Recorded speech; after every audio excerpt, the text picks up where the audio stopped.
సత్యసాయి వాహినులు మానవాళి ఉద్ధరణకై సాయి భగవానుని దివ్య హస్తాల నుండి జాలువారిన ఆధ్యాత్మిక సాహితీ సౌరభాలు.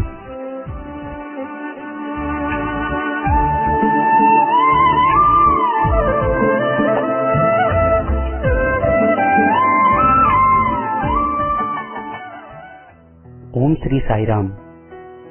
1958 మహాశివరాత్రి పర్వదినం నాడు భక్తుల ప్రార్థన మేరకు స్వామి స్వయంగా పేరునిస్తూ సనాతన సారథి అనే మాసపత్రికను ప్రారంభించారు. సత్యసాయి భగవానుడే స్వయంగా ప్రేమవాహిని, ధర్మవాహిని, జ్ఞానవాహిని ఇలా 15 వాహినుల పేరిట 26 ఏళ్ల పాటు ప్రతి మాసం వ్యాసాలను సనాతన సారథికి అనుగ్రహించారు.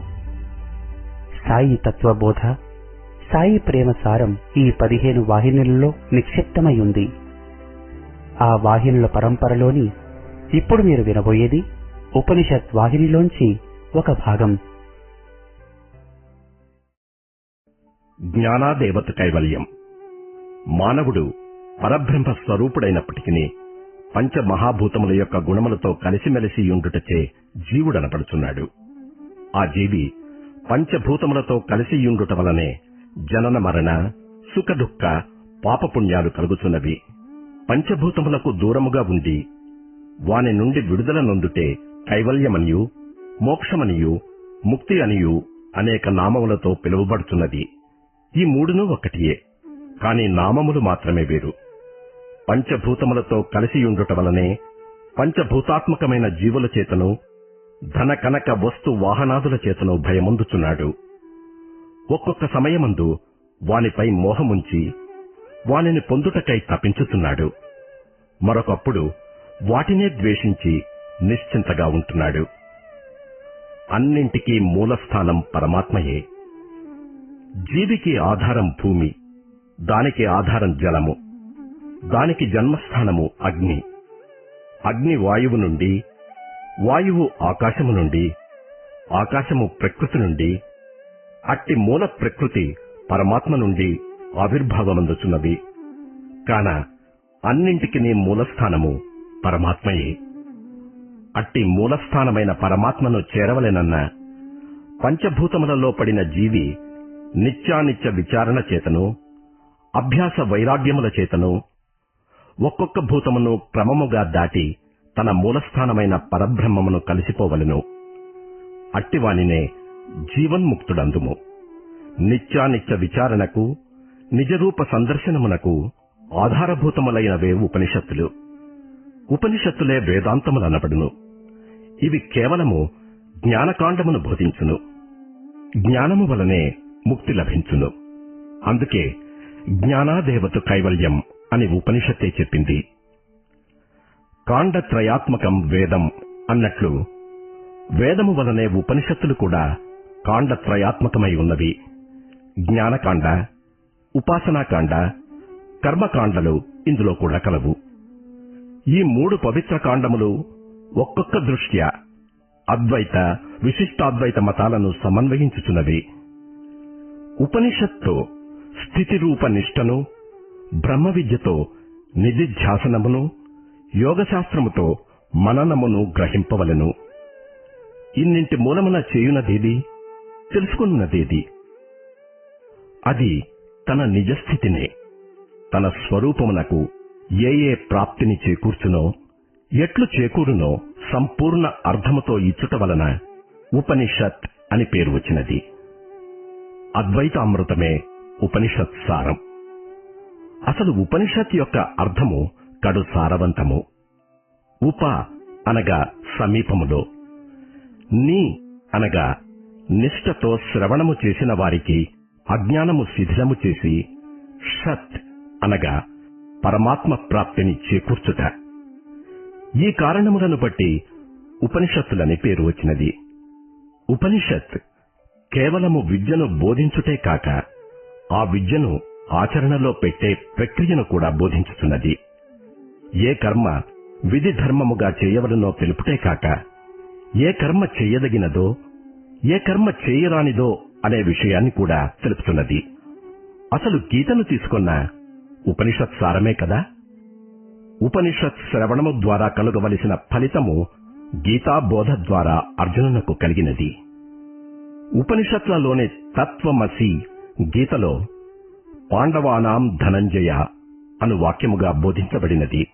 అనగా పాండవులలో ధనంజయుడువైన నీవే నేను అని కృష్ణ పరమాత్మ జీవేశ్వర ఐక్యాన్ని తెలిపాడు. కాన గీత కాని ఉపనిషత్ కాని అద్వైతామృతమే కాని ద్వైత విశిష్టాద్వైతములు కావు. అల్పక్రిములను, అణువులను, సూర్యగోళములను పరిశీలించుటకు మానవ నేత్రములకు శక్తి సామర్థ్యములు లేనందున టెలిస్కోపు, మైక్రోస్కోపు వంటి యంత్రములను ఏ రీతిగా సహాయముగా శాస్త్రజ్ఞులు ఉపయోగించరో అట్లే నైతిక, ఆధ్యాత్మిక ధర్మములను అనుసరించి చిత్తశుద్ధి కలిగిన మహనీయులు జ్ఞాన చక్షువుల ద్వారా పరమేశ్వరుని చూడగలుగుతున్నారు. అల్పక్రిములను, అణువస్తువులను చూడజాలని మానవ నేత్రములు యంత్ర సహాయము ఆశించగా సర్వవ్యాపియగు పరాత్పరుని చూడగోరుటకు మంత్ర సహాయము ఆశించకయే ఎట్లు చూడగలరు? జ్ఞాన నేత్రములు పొందుట సులభమైనది కాదు. దీనికి ప్రత్యేకమైన ఏకాగ్రత అవసరము. ఏకాగ్రతను అలవర్చుకొనుటకు చిత్తశుద్ధి, నైతిక, ఆధ్యాత్మిక వివేకము ముఖ్యము. సామాన్య మానవులకు ఇది అంత సులభము కాదు. ఉపనిషత్తులు అపౌరుషేయాలు. ఇతర జంతువుల వలె కాక మానవునకు ప్రత్యేక విజ్ఞానము పరమాత్ముడు ప్రసాదించినాడు. దానిని వృద్ధి చేసుకొనవలెను. ఆ విజ్ఞానము ద్వారా ప్రత్యేగాత్మయను పరమేశ్వరుని కనుగొనవలెను. అటుల చేయక భగవంతుడెక్కడున్నాడు, ఉండినతో కనపడలేందులకు అని వాదించు వారలను చూచిన చాలా విచారము కలుగును. అంతేకాక వారి అజ్ఞానమును వారే వెల్లడి చేసుకొనుతున్నారే అనిపించును. ఏబీసీడీలు నేర్చుకొనకుండా బిఏ, ఎంఏలు పాసు కావలెను అను వారి అజ్ఞానము ఎట్టిదో, ఏ సాధన చేయక భగవంతుడు కనిపించలేదే అని వాదన చేయు వారి అజ్ఞానము అట్టిదే. చివరకు నైతిక ధర్మమునైనను పాటించక ఈశ్వరుణ్ణి చూడవలెను అనుకొనువాడు అమాయకుడనే చెప్పవలెను. ఆధ్యాత్మిక సాధన పవిత్రమైన శాస్త్రముపై ఆధారపడి ఉన్నది. అది త్రుటిలో సంపాదించినది కాదు, మాటలతో రాదు. సకల శాస్త్రముల యొక్క ముఖ్య సూత్రములు ఉపనిషత్తులలో ఇమిడియున్నవి. అందువలనే అన్నింటికి ఉపనిషత్తులు ప్రమాణములైనవి. ఆ పవిత్ర ఉపనిషత్తులు మానవుల చేత వ్రాయబడినవి కావు, అనగా అవి అపౌరుషేయాలు.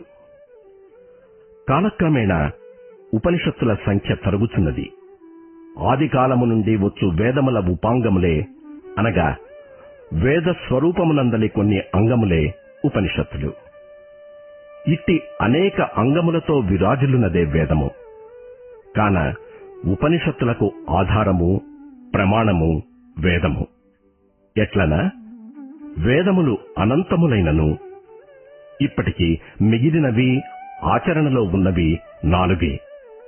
అవియే ఋగ్వేద, యజుర్వేద, సామవేద, అథర్వణ వేదములు. ఒక్కొక్క వేదమును అనేక ఉపనిషత్తులుగా విభజించింది. అట్లు విభజించినవి మొత్తము 1180 ఉపనిషత్తులు కలవు. కాని కాలపు మార్పు చేత ఉపనిషత్తులు క్రమేణా తరుగుతూ వచ్చి 108కి దిగినవి. మిగిలినవి కనిపించకున్నవి. వానిలోనైనా నేడు ఆచరణలో ఉన్నవి మాత్రము విచారించగా 10 మాత్రమే అని తేలినవి. ఇందులో ఏ ఏ వేదమునకు ఎన్నెన్ని ఉపనిషత్తులో వ్యాస మహర్షియే విభజించెను. ఋగ్వేదమునకు 21 శాఖలు, ఒక్కొక్క శాఖకు ఒక్కొక్క ఉపనిషత్తు, అనగా 21 ఉపనిషత్తులను. యజుర్వేదమునకు 109 శాఖలను, అందులో కూడా ఒక్కొక్క శాఖకు ఒక్కొక్క ఉపనిషత్. అథర్వణ వేదమునకు 50 శాఖలు కనుక దానియందును 50 ఉపనిషత్తులను. సామవేదమునకు 1000 శాఖలు కనుక ఒక్కొక్క శాఖకు ఒక్కొక్క ఉపనిషత్తును. ఈ రీతిగా 4 వేదములకు ఎన్ని శాఖలో అన్ని ఉపనిషత్తులుగా విభజించబడినవి. అన్నియును కలిపి 1180 ఉపనిషత్తులు కలవు. ఇప్పుడు అమలులోనున్నవి 108 ఉపనిషత్తులే.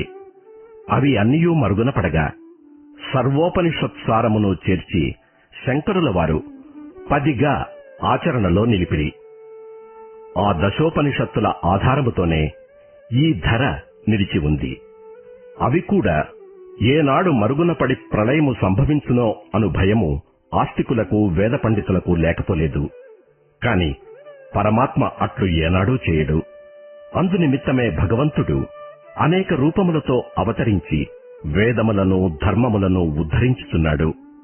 కాన ఆస్తికులకు అట్టి భయము అవసరము లేదు. వేదమునకు హాని రాదు. కనుక ఈ దశోపనిషత్తులనైనా లోకమునకు అందించుటకు పండితులు ఆస్తికులు కంకణము కట్టవలెను. ఈ ఉపనిషత్తులు ఈశ, కేన, కఠ, ప్రశ్న, ముండక, మాండూక్య, తైత్తరీయ, ఐతరేయ, చాందోగ్య, బృహదారణ్యకములనబడినవి. మిగిలిన 98 ఉపనిషత్తులు ఏవనగా బ్రహ్మ, కైవల్య, శ్వేతాశ్వతర, జాబాలి, హంస, గర్భ, అరుణ, పరమహంస, అమృతనాద, నారాయణ, అమృత బిందు, అధర్వశిఖ, అధర్వశిర, కౌశీతకి, మైత్రాయణి, నృసింహతాపిని, బృహజ్ఞాబాల, మైత్రేయి, కాళాగ్నిరుద్ర, సుబాల, మంత్రిక, క్షురిక, నిరాలంబ, సర్వసార, వజ్రసూచిక, శుకరహస్య, తేజోబిందు, నాగబిందు, ధ్యానబిందు, బ్రహ్మ విద్య, ఆత్మబోధ, యోగతత్వ, నారద పరివ్రాజక, త్రిశిఖ బ్రహ్మణ, సీత, యోగ చూడామణి, నిర్వాణ, మండల, దక్షిణామూర్తి, స్కంద, శరభ, అద్వయతారక, మహానారాయణ, సౌభాగ్యలక్ష్మి, సరస్వతి రహస్య, ముక్తిక, బహ్రుచ, రామతాపిని, రామరహస్య, ముద్గల, వాసుదేవ, పైంగల, శాండిల్య, మహా, భిక్షుక, శారీరక, యోగశిఖ, సంన్యాస, తురీయాతీత, పరమహంస, పరివ్రాజక, అవ్యక్త, అక్షమాలిక, అన్నపూర్ణ, ఏకాక్షర, అక్షి, అధ్యాత్మ, సూర్య, కుండిక, ఆత్మ, సావిత్రి, పరబ్రహ్మ, పాశుపత, త్రిపురతాపిని, అవధూత, త్రిపుర, దేవి, భావన, కఠ, రుద్రయోగకుండలి, రుద్రహృదయ, రుద్రాక్ష, భస్మదర్శన, గణపతి, తారసౌర, మహావాక్య, సామవేదీయ, పంచబ్రహ్మ, జాబాలి, గోపాలతాపిని, ప్రాణాగ్నిహోత్ర, గారుడ, కృష్ణ, దత్తాత్రేయ, వరాహక, యాజ్ఞవల్క్య, శాక్యాయని, హయగ్రీవ, కలిసంతరణ అనునవి. ఇంకనూ అనేకములున్నవి కాని వినియోగము లేని విందులు విస్తరణ చేటు అన్నట్లు నేడు ఆచరణలో లేని వానిని అందించిన అర్థము చేసుకొనలేరు. ఊరక వర్ణించిన కాలము వృథా. తరించు వారులకు ఒక్కటి చాలు. అనుభవించని వారికి ఎన్ని ఉన్నా ఒక్కటే. వేదోపనిషత్తులే సనాతన మతములు. అసలు ఉపనిషత్తుల నుండే భూగోళిక, జ్యోతిష, అర్థశాస్త్రములు, స్కంద, శివ, గరుడ మున్నగు 18 పురాణములను, తాంత్రిక, మాంత్రిక, భక్తి, జ్ఞాన, కర్మయోగములను మహారుషులచే లోకమునకు అందింపబడినవి. వేదోపనిషత్తులే సనాతన మతములు. ఇందులో ఒక విచిత్రము. ఇతర మతముల వలె మన భారతదేశమున మతస్థాపకులు కనిపించరు. ఆ కనిపించని మతగురువే స్థాపకుడే జ్ఞానస్వరూపుడగు ఈశ్వరుడు. అతడే మన ప్రవక్త. అతని అనుగ్రహమును పొంది అతని అంశలో ఐక్యమైన మహారుషులే మత ప్రవక్తలు. కాని మానవ నైతిక ధర్మములు క్షీణించుట చేతనే మన భారతదేశమున పెక్కు చోట్ల ఈశ్వరుడు మానవ రూపమున ప్రవక్తగా ఉద్భవించుతున్నాడు. ఈ సత్యజ్ఞానమును మానవుడు ఉపనిషత్తుల ద్వారానే తెలుసుకొన సాధ్యమగును.